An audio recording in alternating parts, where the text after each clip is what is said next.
Sir Charles William Feilden Hamilton Ltd was a New Zealand engineer who developed the modern jetboat and founded the water jet manufacturing company, CWF Hamilton Ltd.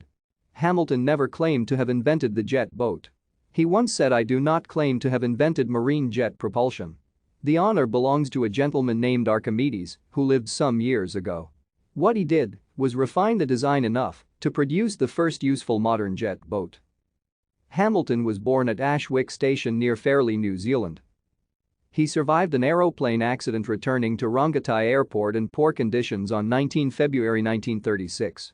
The collision with the anemometer mast took the starboard wing off the fastest plane in the country, the Miles Falcon 6 he was traveling in, and pilot Malcolm Mac McGregor died in hospital. At the age of 21 he bought the Irishman Creek Sheep Station in South Canterbury. After a trip to England, became fascinated with motor cars and raced a Bentley.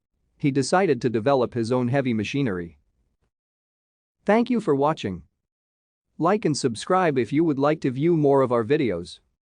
Have a nice day.